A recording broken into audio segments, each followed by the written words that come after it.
Jeeva today பார்வையாளர்களுக்கு வணக்கம். இன்றைய நேர்காணலில் எழுத்தாளர், சமூக செயற்பாட்டாளர் புதுமடம் ஹலீம் அவர்களை நேர்காணலில் சந்திக்க இருக்கிறோம். வாங்க. வணக்கம் தோழர். வணக்கம்.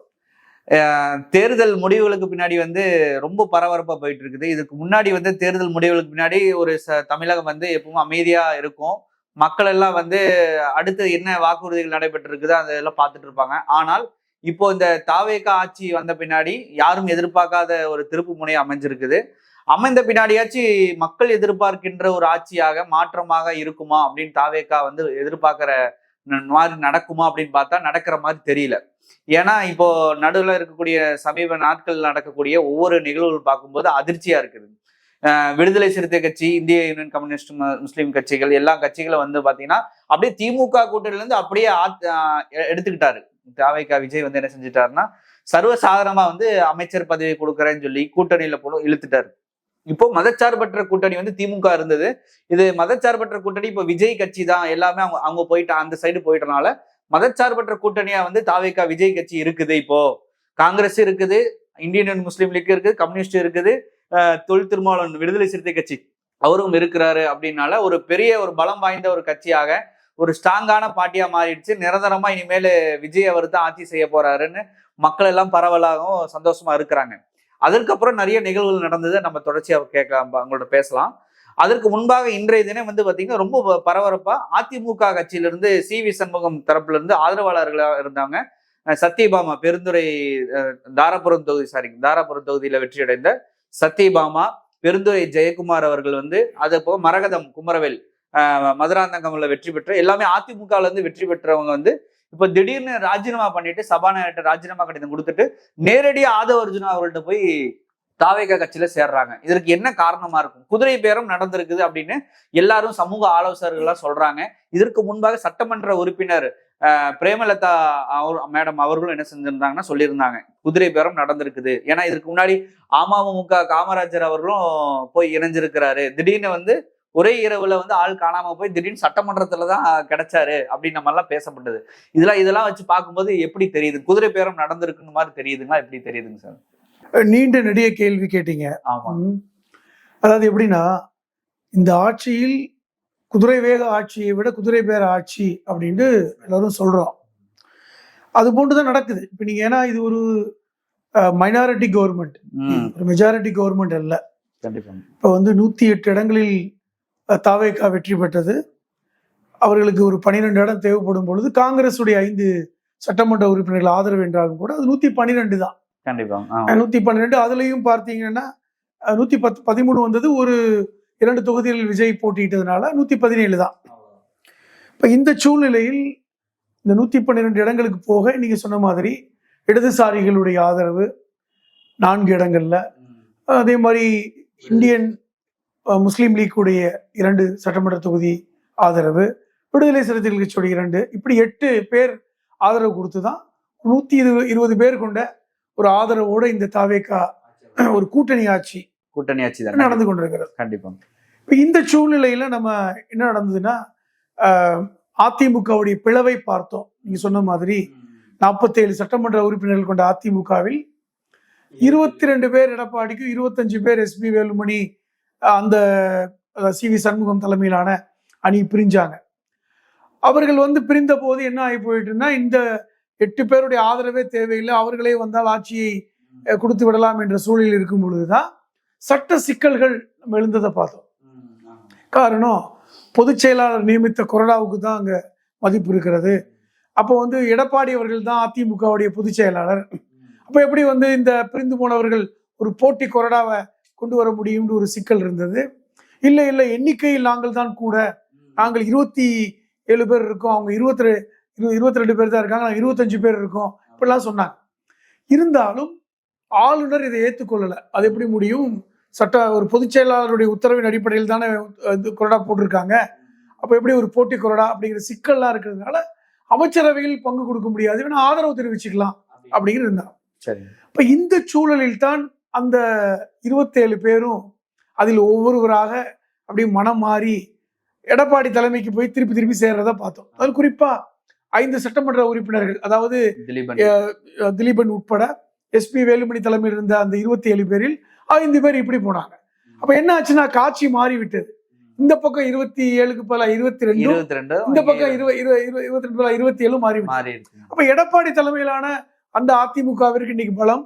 இரண்டாவது அவர்கள் அறிவித்த கொறடாவுக்கு தான் இன்னைக்கு மதிப்பு இருக்கிற மாதிரி தெரியுது. சபாநாயகர் முடிவெடுப்பதில் தாமதம் என்றாலும் கூட இன்னைக்கு நிலைமைக்கு எடப்பாடி கை ஒங்கி இருக்கிறது.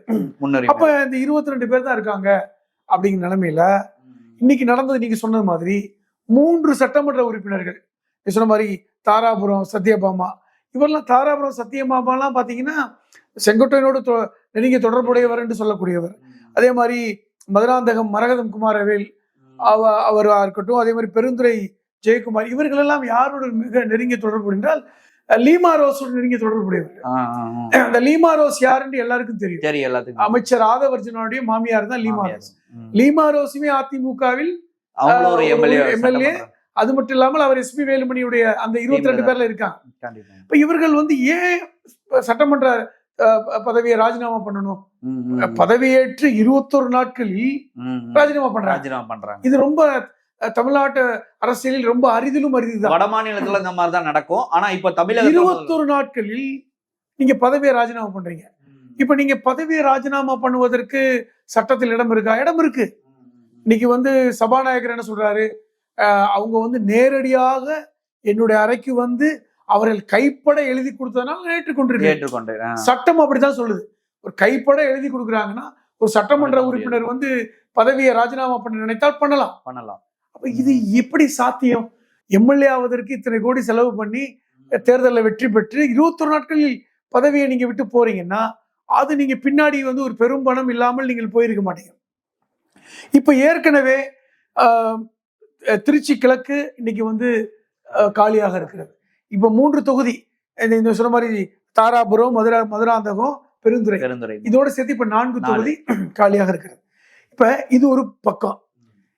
இன்னொரு பக்கம் பாத்தீங்கன்னா இப்ப நீங்க தாவேகாவிற்கு பெரும்பான்மை இல்லை, எல்லாருக்கும் தெரியும். 108ல 107 தான். காங்கிரஸை சேர்த்தால் 112. காங்கிரஸையும் சேர்க்கலைன்னு வைங்க 107 தான். அப்ப இன்னும் எப்படி பார்த்தாலும் அவர்களுக்கு ஒரு 11 இடங்கள் தேவை. சபாநாயகர் கழிக்கணும், 10-12 இடங்கள் தேவை. இப்ப இந்த இடத்துல என்ன பாக்குறாங்கன்னா, இப்ப இந்த அதிருப்தியாக இருக்கின்ற அதிமுக சட்டமன்ற உறுப்பினர்கள் இடங்களை ராஜினாமா பண்ண வைத்து அந்த இடத்தில் ஒரு தேர்தலை நடத்தி அதன் மூலமாக மெஜாரிட்டியை கொண்டு வர முடியுமாங்கிற ஒரு வேலை நடப்பதாக செய்தி வருது. நீங்க பார்க்கணும். ஏன்னா நீங்க காங்கிரஸை கூட இப்ப நீங்க அவங்க நம்புவாங்க. காரணம், கூட்டணி விட்டு அதிகாரப்பூர்வமாக வெளியே வந்தது, திமுகவோடு உறவில்லை, அமைச்சர் பதவியில் இருக்கிறார்கள், இதெல்லாம் ஒண்ணுதான். இடதுசாரிகள் 4 பேரும் வெளியிருந்து ஆதரவு கொடுக்குறாங்க. நல்லா கவனிச்சு பாருங்க. இப்போ 4 பேர் உடைய ஆதரவு என்பது முக்கியம். அவர்கள் எப்பொழுது வேண்டுமானாலும் போகலாம், வெளியே போகலாம். அதுக்கு தான் இந்த 4 பேர் இருக்காங்க. இப்போ திருச்சி கிழக்கு மொத்தம் 3. இப்ப 4 இடங்கள் காலியாக இருக்கு. இப்ப இந்த 4 இடத்தில் தாவேகா ஒருவேளை வெற்றி பெற்றால் இடதுசாரிகளுடைய ஆதரவு தேவையில்லை. அந்த இடத்துக்கு நகர்றாங்களா? அதே நேரத்துல இப்போ 16 பேர் இருக்காங்க அதிமுகவுடைய அந்த எதிர்ப்பு அணியில. அவர்கள் நிச்சயமாக கொறடா உத்தரவைத்தான் கட்டுப்படணும். இப்ப நீங்க பாத்தீங்கன்னா இனி ஒரு 6 மாதம் கழித்து திருப்பி ஒரு ஃப்ளோர் டெஸ்ட் நடந்தா அவங்க வெளிநடப்பு செய்ய முடியாது, அல்லது ஆதரவுன்னு சொல்ல முடியாது. காரணம், எண்ணிக்கை குறைவு. கொறடா உத்தரவை மீறியது காரணமாக அவர்கள் பதவி இழக்க ஏற்படும். இத அந்த மாதிரி ஒரு சூழல் வருமானு கூட தெரியாது. காரணம், அங்கிருந்து கரைந்து கொண்டு இருக்கிறார்கள். 5 பேர் இப்ப எடப்பாடிட்ட போயிட்டாங்க. யாரு வேணாலும் இப்ப எடப்பாடி அவர்களிடம் போயிடலாம். ஏன்னா அவர்களுக்கு ஒரு அச்சம் ஏற்படும். ஐயோ, நம்ம பதவி போயிடும், என்ன தனியா இருக்கும், என்னால் அமைச்சர் பதவி தர்றேன்னு சொல்லிட்டு தான் அவங்கள உள்ள கூட்டு வந்தாங்க. ஆமா, ஏன்னா எஸ்பி வேலுமணி, CV சண்முகம் போன்றவர்கள் வேணா இருக்கலாம், மற்றவர்கள் இருப்பான்னு சொல்ல முடியாது. எனக்கு தெரிந்த அந்த 16 பேரில் 10க்கு மேற்பட்டவர்கள் லீமா ரோஸில் கட்டுப்பாட்டில் இருக்கிறார்கள். சரியா? இப்ப லீமா ரோஸ் நிச்சயமாக அவர் தாவேகாவுடைய அந்த வேலையை செஞ்சுட்டு இருக்காரு, உடைக்கிற வேலையை செஞ்சுட்டு இருக்காங்க. அது நல்லா பட்டவர்த்தனமா தெரியுது.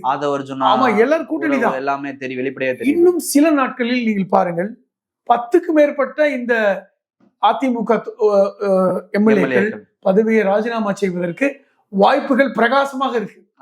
அப்படி வந்துச்சுன்னா 14க்கும் மேற்பட்ட இடங்களில் இடைத்தேர்தல் நடக்கும். இடைத்தேர்தல் வரும். தாவேகா அவங்களுடைய அதாவது இந்த யாரெல்லாம் ராஜினாமா செய்யறார்களோ, இப்ப நீங்க பாருங்க, இந்த சத்யபாமா, மரகதம் குமாரவேல், ஜெயக்குமார் 3 பேருமே பதவியை ராஜினாமா செய்துவிட்டு 1 மணி நேரத்தில் தாவேகாவிலிருந்து தாவேகாவுடைய அந்த உறுப்பினர் ஆடை வாங்கியிருக்காங்க. இது என்ன பாருங்க, இப்ப இது வந்து குதிரை வேகமா இல்ல குதிரை பேரமா, ரெண்டும் கலந்ததா? குதிரை வேகம் சொன்னது குதிரை வேகத்தோடு இல்ல, குதிரை வேகத்தோடு உள்ள குதிரை பேரம் அப்படி வச்சுக்கோங்க. அதாவது காலையில சபாநாயகரை பார்த்து ராஜினாமா பண்றாங்க, சபாநாயகர் உடனே ஏத்துக்கிறாரு. கேட்டா சட்டத்தை சொல்றாரு, கைப்பட எழுதி கொடுத்திருக்காங்கன்னு சொல்றாரு, சட்டத்துல இடம் இருக்குன்னு சொல்லிட்டாரு. கொடுத்து அந்த கடிதம் கொடுத்து 1 மணி நேரத்தில் அதிமுகவுடைய அந்த உறுப்பினரையும் விட்டு விலகி தாவேகா உறுப்பினராக சேர்ந்து உறுப்பினர் கார்டையும் வாங்கி இப்பொழுது அவர்கள் தாவேகாவின் உறுப்பினராக வெளியே போறாங்க. அப்ப இந்த மீண்டும் இந்த இடைத்தேர்தலில் அதே சத்யபாமா தாவேகா சார்பில் போட்டிடுவாங்க, அதே மரகதம் குமாரவேல் தாவேகா சார்பில் போட்டியிடலாம், அதே பெருந்துறையில ஜெயக்குமார் தாவேகா சார்பில் போட்டியிடலாம். இப்ப அதே மாதிரி திருச்சி கிழக்கு, அப்ப 4 இடங்களில் இப்ப தாவேகா வேட்பாளர்கள் தயாராயிட்டாங்க. இது மாதிரி இன்னொரு 10 இடம் இது ஒட்டுமொத்தமா நடக்க போகுது. இது என்னன்னா, இப்ப இது நான் என்ன பாக்குறேன்னா, இவர்களை நம்பி சென்ற விடுதலை சிறுத்தைகள், இவர்களை நம்பி சென்ற இந்தியன் யூனியன் முஸ்லீம் லீக், இவர்கள் நிலைமை என்ன?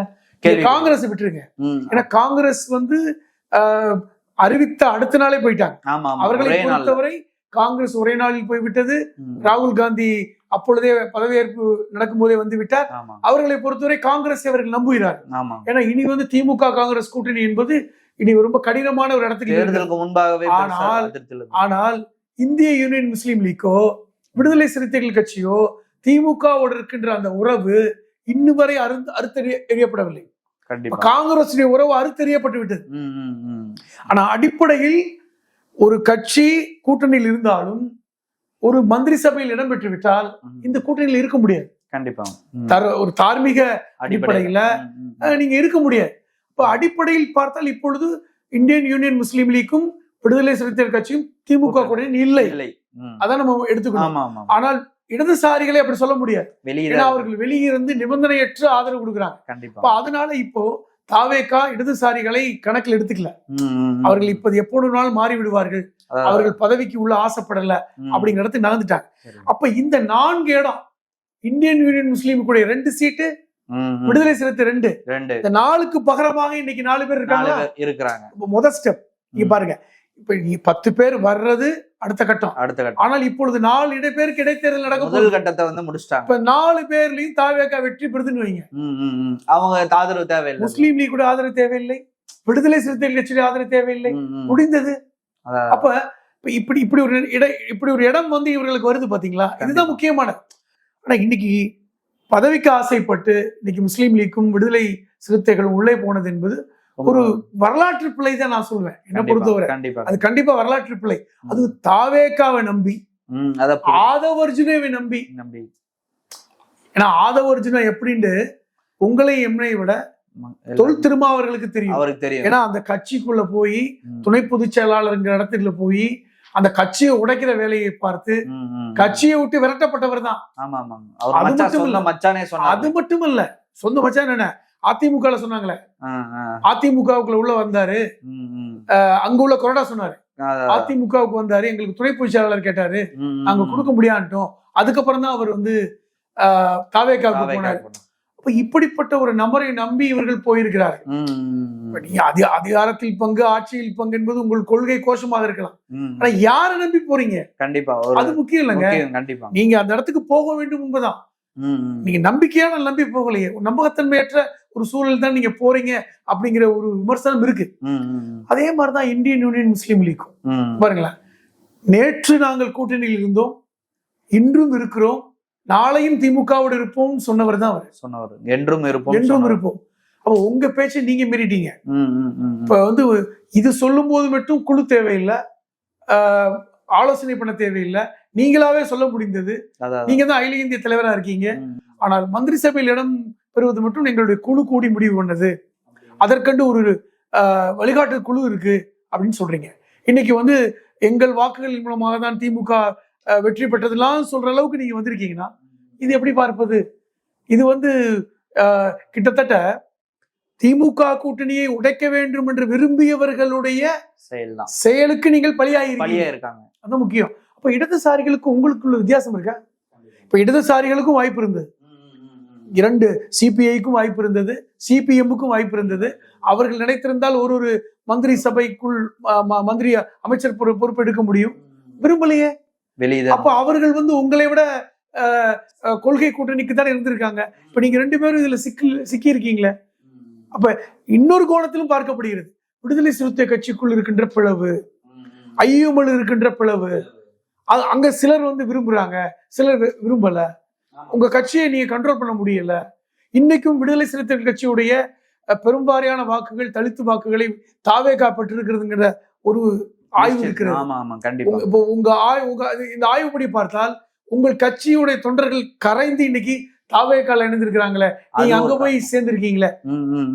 எப்படி இருந்தாலும் தாவேகா என்பது பாஜகவினுடைய பெற்றெடுத்த பிள்ளை, கள்ள குழந்தை என்று சொன்னவர் திருமாவளவன் அவர்கள். இப்போ ஒரு பயங்கரமா வைரலா பேசப்பட்டு இருக்குல்ல. இப்போ நீங்க அந்த இடத்த என்ன சொல்றீங்க? எங்களுடைய கருத்தில் மாற்றம் இல்லை, அதற்கான இன்னும் எங்களுக்கு 2ஆம் எண்ணம்லாம் கிடையாது. இன்னும் வரைக்கும் ஆளுநர் ஆட்சி வந்துடக்கூடாது, ஆளுநர் ஆட்சி வந்துடக்கூடாது அப்படின்னு. ஆளுநர் ஆட்சி எப்படி போகுதுன்னா, அவர்களே இப்ப பாருங்க, இது இருக்கிற எல்லாத்தையும் பிரிச்சு உடைக்கிற வேலை எல்லாம் உங்களை வெளியேற்றுவார்கள். கண்டிப்பா நீங்க தேவையில்லைங்க எங்களுக்கு. முதல்ல திமுக கூட்டணி உடைச்சாங்க, இப்ப அதிமுக கூட்டணியை உடைக்கிற வேலை எல்லா வேலையும். கரெக்டா சொல்றீங்க. ஃபர்ஸ்ட் திமுக கூட்டணி உடைச்சாங்க, இன்னைக்கு வெளியே வந்தீங்க. இப்ப அதிமுகவை உடைக்கிறார்கள். அடுத்து அவர்கள் கூட்டணியில் இருக்கின்ற கட்சிகளை வெளியேற்றுவார்கள். கண்டிப்பா அவர்களுக்கு தேவை மெஜாரிட்டி தாங்க. மெஜாரிட்டி வந்துட்டா நீங்க தேவையில்லை, அவ்வளவுதான். காங்கிரஸுக்கு கூட வாய்ப்பு இருக்கிறது. ஏன்னா காங்கிரஸ் அவர்களை பொறுத்தவரை அகில இந்திய கட்சியாக பார்க்கிறார்கள். 2வது பாராளுமன்றத்துல அவர்களுக்கு அனுசரணை வேணும், பார்லிமெண்ட்ல காங்கிரஸ் துணை வேணும் அப்படின்னு நினைக்கிறாங்க. உங்களை அவர் கன்சிடர் பண்ண தேவையில்லை. இப்ப என்ன எப்படி போகுது என்றால், அவர்கள் ஒருவேளை இந்த இடைத்தேர்தலில் ஒரு 15-16 பேர் போட்டியிடுற மாதிரி ஒரு சூழல் 10 இடங்களை வெற்றி பெற்றால் நீங்கள் வெளியேற்றப்படுவீர்கள். அப்ப எங்க போய் மோத்த வச்சுக்குவீங்க? அப்ப எப்படி போய் நீங்க திருப்பி திமுக கூட்டணி போவீங்க? இது ஒரு இக்கட்டான சூழலை தனக்குத்தானே உருவாக்கி இருக்காங்கன்னு நான் பாக்குறேன். இது பல்வேறு விமர்சனங்கள் இருக்கு. இப்ப நீங்க போயிருந்தா என்ன, இடதுசாரிகளுக்கு வாய்ப்பு கொடுத்தா என்ன, அதிமுக தான் கொடுக்கலையே, முஸ்லீம் லீக்குக்கு கிட்டத்தட்ட ஒரு 50-59 வருடங்களாக இடம் கொடுக்கல, அவர்களுக்கு ஒரு வாய்ப்பு, ஒரு சிறுபான்மை. இப்பொழுதும் பாருங்க, முஸ்லீம் லீக் கட்சியை சார்ந்த ஒருத்தருக்கு சிறுபான்மை பிரிவுல தான் கொடுத்திருக்காங்க. விடுதலை சிறுத்தைகள் கட்சிக்கு ஆதிதிராவிடர் துறை தான் கொடுத்திருக்காங்க. வேணா சமூகத்துறை என்று பேர் வேணா மாத்திக்கலாம், வேற ஒண்ணும் கொடுக்கல. குறைந்தபட்சம் அவர்களுக்கு ஏன் நீங்க இந்து அறநிலைத்துறை கொடுக்க வேண்டியதானே? நீங்க வேற ஆளுக்கு அதுலயும் ஒரு குறிப்பிட்ட சமூகத்திற்கு எப்படி கொடுக்குறீங்க? இப்ப இப்படிலாம் இருக்கு. இப்ப இதை உணர்ந்தும் நீங்கள் ஒரு அமைச்சருக்காக அமைச்சர் பதவி வேணும், நம்மளும் அதிகாரத்துக்குள்ள வரணுங்கிறத நினைத்து நீங்கள் இன்னைக்கு ஏமாந்து போக இருக்கிறீர்கள். அதாவது நீங்க இன்னும் நீங்க மாண்புமிகு அமைச்சர் ஆதவ அர்ஜுனாவை பத்தி தெரிந்தும், நீங்கள் அந்த குடும்பத்தை பத்தி தெரிந்தும் நீங்கள் ஏமாந்து இருக்கிறீர்கள் என்றுதான் நான் பாக்குறேன். பழியா இருக்கிறாங்க. சானவாஸ், ஆலூர் சானவாஸ் போன பனையூர் பாபு இவங்கெல்லாம் மாற்று கருத்தோட தான் இருக்கிறாங்க. இன்னும் அந்த விடுதலை சிறுத்தை கட்சியில இருந்து இன்னும் அலிவு புகாரி காங்கிரஸ்ல இருந்து இப்ப நீங்க அந்த ஒரு முன்னாள் எம்எல்ஏ போனார்ல, ஆமா, அவர் போய் பனையூர் பாபு அவர் போய் இன்னைக்கு கட்சியை விட்டு வெளியே போறாரு. எதுக்கு போறாரு? நிலைப்பாடு சரியில்லை. எப்பொழுதுமே நிலைப்பாடு ஸ்ட்ராங்கா இருக்கிற கட்சி விடுதலை சிறுத்தைகள் கட்சி. அப்படிங்கிறது நிலைப்பாடுல உங்களுக்கு என்ன சிக்கல்? கண்டிப்பா ஏன் சிக்கல் வருது? அந்த ஒரு அமைச்சருக்காக நீங்க இவ்வளவு போறீங்களா? நீங்க இல்ல அரசியல் அதிகாரம் என்பது எங்க கொள்கை முழக்கம் என்று யார் கூட போறீங்க?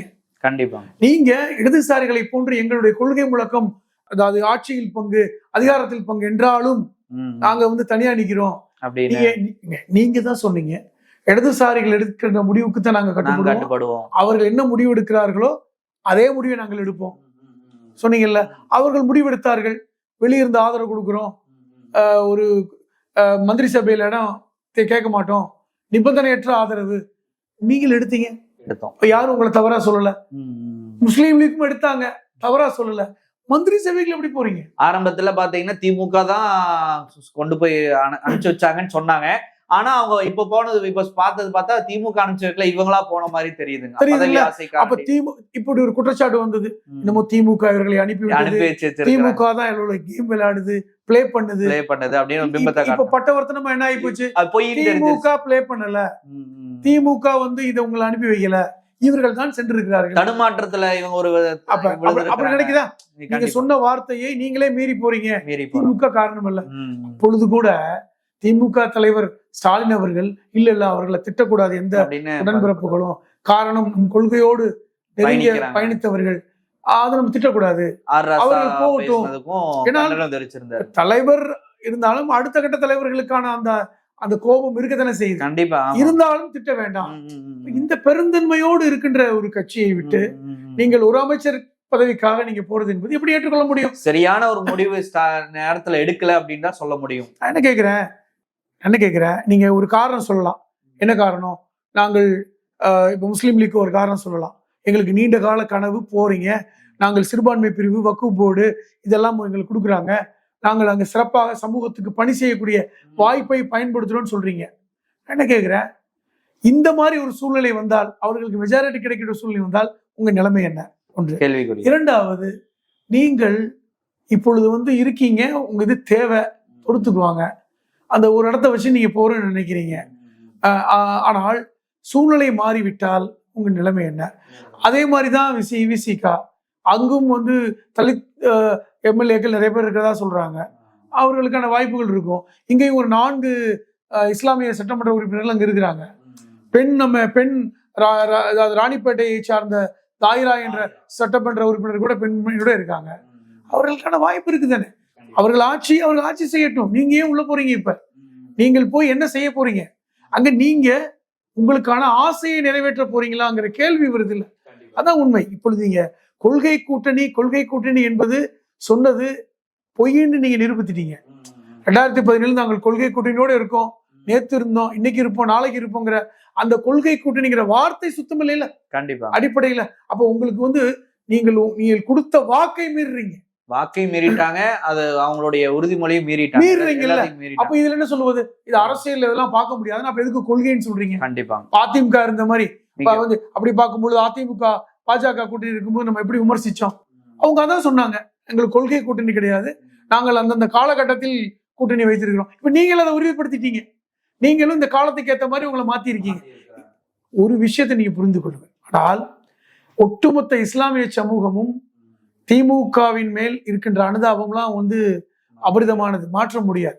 குடியுரிமை திருத்த சட்டத்திற்கு நேருவே சொல்லியிருந்தார். சொல்றேன், நேரு சொன்னார்ல, இந்த 4786 வாக்குகள் முஸ்லிம்கள் ஓட்டுதான். சென்னையில 2 தொகுதிகள் மட்டும்தான் திமுக வெற்றி பெற்றது. ஒன்று வந்து சேப்பாக்கம், இடங்கள் திருவல்லிக்கேணி சேப்பாக்கம், இரண்டாவது துறைமுகம். இரண்டுமே பெரும்பான்மையாக சிறுபான்மை மக்களாகிய இஸ்லாமிய மக்கள் இருக்கின்றனர். இன்னும் அவர்கள் வெற்றி பெற்ற நாகப்பட்டினமா இருக்கட்டும், பாபநாசமா இருக்கட்டும், ஆம்பூரா இருக்கட்டும், ராமநாதபுரமா இருக்கட்டும், படைநல்லா இருக்கட்டும், பல்வேறு இடங்கள் இஸ்லாமியர்கள் அதிகமாக வாழக்கூடிய பகுதிகள். இந்த வாக்குகள் முக்கியமானது. நீங்க போயிட்டு ஒருவேளை தாவேகாவோட முழுமையா போனாலும் இஸ்லாமிய ஒட்டுமொத்த சமுதாயம் இப்படி போயிடாது. ஏனென்றால் அவர்களுக்கு தெளிவா தெரியும் எது சரி எது தவறு என்று. கொள்கை எது, கருத்துக்கள்ல சில விஷயங்கள் முரண்பட்டாலும் கொள்கை ரீதியான ஒண்ணுதான். அதுதான் உண்மை. இது என்ன காரணம் பின்புலம்? ஒரு பதவி ஆசைக்காக போயிட்டீங்களாங்கிற அந்த கேள்விக்கு நீங்கள் இன்னைக்கு வேறு விதமா பதில் சொல்றீங்க. மிகப்பெரிய ஒரு பின்னடைவு தான். பெரிய பின்னடைவு. நீங்கள் ஒரு வரலாற்று பிள்ளையை, விசிகாவும் சரி, இந்தியன் யூனியன் முஸ்லீம் சரி, வரலாற்று பிள்ளையை செய்திருக்கிறார்கள். இது ரொம்ப மிகப்பெரிய தவறு. அதுவும் தாவேகா ஆட்சி எப்படி போயிட்டு இருக்குன்னு நம்ம பாக்குறோம். 21 நாட்களில் எத்தனை படுகொலைகள் எப்படி எல்லாம் பாக்குறோம். இந்த சூழ்நிலையில் நீங்கள் வந்து இப்படி போனது என்பது பதவி ஆசைக்காக போனது மாதிரியான ஒரு தோற்றத்தை நீங்கள் ஏற்படுத்தி இருக்கிறீர்கள் என்பதுதான் உண்மை. கண்டிப்பா இது வந்து ஒரு நிரந்தரம் இல்ல, மிகப்பெரிய ஒரு பின்னடைவு தான் அப்படின்றத நீங்க அழுத்தம் திருத்தமா சொல்றீங்க. பரவலா சமூக மக்களும் அதான் பாக்குறாங்க. ஒரு சாதாரண விஷயத்துக்காண்டி, ஒரு பதவி ஆசைக்காண்டி இத்தனை வருஷமா கொள்கை கூட்டணின்னு சொல்லிங்களோ திமுக விட்டுட்டு போயிட்டீங்க. அப்போ முஸ்லிம்களோட எல்லாருடைய திமுக. என்னுடைய கேள்வி இதுதான், நீங்க அங்க போய் என்ன செஞ்சிடுவீங்கன்னு கேக்குறேன். கண்டிப்பா. ஏன் வெளியே இருந்து ஆதரவு கொடுக்கின்ற இடதுசாரிகளுடைய கேள்விக்கு அவங்க செவிசாய்க்க மாட்டாங்களா? நீங்க அங்க போய் என்ன பண்ண போறீங்க? உங்களுக்கான ஆசை இன்னைக்கு நிறைவேறி, அவ்வளவுதான். ரொம்ப அதிகமான நிறைய முக்கியமான கருத்துக்கள்லாம் கொடுத்தீங்க. சமுதாயத்துக்கு தேவையான சமூக விழிப்புணர்வுக்கு ஏற்ற மாதிரி நிறைய கருத்துக்கள் கொடுத்து மக்களுக்கு விழிப்புணர்வு கொடுத்துருக்கிறீங்க. ரொம்ப நன்றிங்க.